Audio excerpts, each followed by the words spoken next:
Reformas finais de Neemias.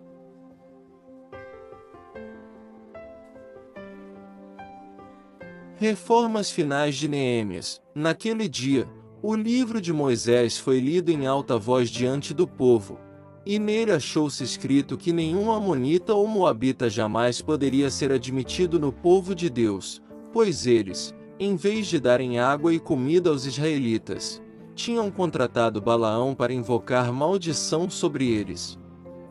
O nosso Deus, porém, transformou a maldição em bênção.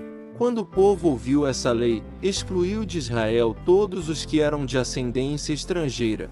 Antes disso, o sacerdote Eliasibe tinha sido encarregado dos depósitos do templo de nosso Deus. Ele era parente próximo de Tobias, e lhe havia cedido uma grande sala, anteriormente utilizada para guardar as ofertas de cereal, o incenso, os utensílios do templo e também os dízimos do trigo, do vinho novo e do azeite prescritos para os levitas, para os cantores e para os porteiros, além das ofertas para os sacerdotes. Mas, enquanto tudo isso estava acontecendo, eu não estava em Jerusalém, pois no 32º ano do reinado de Artaxerxes, rei da Babilônia, voltei ao rei algum tempo depois pedi sua permissão, e voltei para Jerusalém. Aqui soube do mal que Eliasibe fizera ao ceder uma sala a Tobias nos pátios do templo de Deus. Fiquei muito aborrecido e joguei todos os móveis de Tobias fora da sala. Mandei purificar as salas e coloquei de volta nelas os utensílios do templo de Deus, com as ofertas de cereal e o incenso. Também fiquei sabendo que os levitas não tinham recebido a parte que lhes era devida e que todos os levitas e cantores responsáveis pelo culto haviam voltado para suas próprias terras.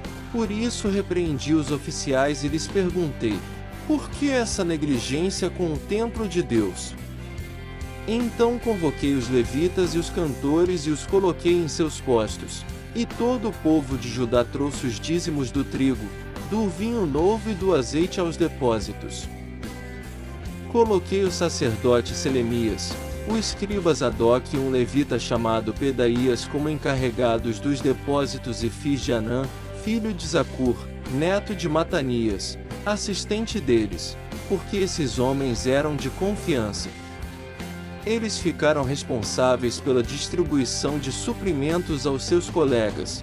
Lembra-te de mim por isso, meu Deus, e não te esqueças do que fiz com tanta fidelidade pelo templo de meu Deus e pelo seu culto. Naqueles dias, vi que em Judá alguns trabalhavam nos tanques de prensar uvas no sábado e ajuntavam trigo e o carregavam em jumentos, transportando com vinho, uvas, figos e todo tipo de carga. Tudo isso era trazido para Jerusalém em pleno sábado. Então os adverti que não vendessem alimento nesse dia.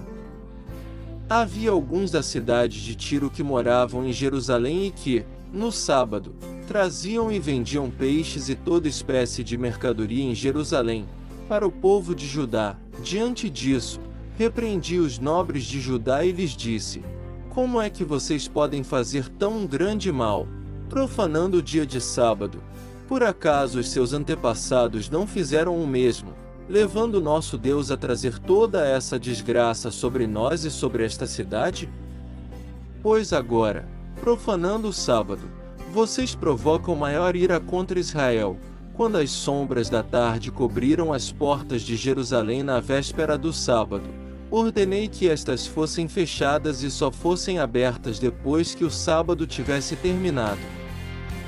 Coloquei alguns de meus homens de confiança junto às portas, para que nenhum carregamento pudesse ser introduzido no dia de sábado. Uma ou duas vezes os comerciantes e vendedores de todo tipo de mercadoria passaram a noite do lado de fora de Jerusalém. Mas eu os adverti, dizendo: por que vocês passam a noite junto ao muro? Se fizerem isso de novo, mandarei prendê-los. Depois disso não vieram mais no sábado. Então ordenei aos levitas que se purificassem e fossem vigiar as portas a fim de que o dia de sábado fosse respeitado como sagrado. Lembra-te de mim também por isso, ó meu Deus. e tem misericórdia de mim conforme o teu grande amor. Além disso, naqueles dias, vi alguns judeus que haviam se casado com mulheres de Asdod, de Amon e de Moabe. A metade dos seus filhos falavam a língua de Asdod ou a língua de dos outros povos e não sabiam falar a língua de Judá. Eu os repreendi e invoquei maldições sobre eles, bati em alguns deles e arranquei os seus cabelos. Fiz com que jurassem em nome de Deus e lhes disse: não consintam mais em dar suas filhas em casamento aos filhos deles, nem haja casamento das filhas deles com seus filhos ou com vocês. Não foi por causa de casamentos como esses que Salomão, rei de Israel, pecou. Entre as muitas nações não havia rei algum como ele. Ele era amado por seu Deus, e Deus o fez rei sobre todo Israel, mas até mesmo ele foi induzido ao pecado por mulheres estrangeiras. Como podemos tolerar o que ouvimos? Como podem vocês cometer essa terrível maldade e serem infiéis ao nosso Deus, casando-se com mulheres estrangeiras? Um dos filhos de Joiada, filho do sumo sacerdote Eliasibe, era genro de Sambalate, o Horonita. Eu o expulsei para longe de mim. Não te esqueças deles, ó meu Deus, pois profanaram o ofício sacerdotal e a aliança do sacerdócio e dos levitas.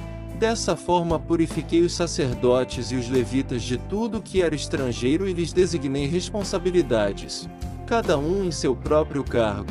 Também estabeleci regras para as provisões de lenha, determinando as datas certas para serem trazidas, e para os primeiros frutos. Em tua bondade, lembra-te de mim, ó meu Deus.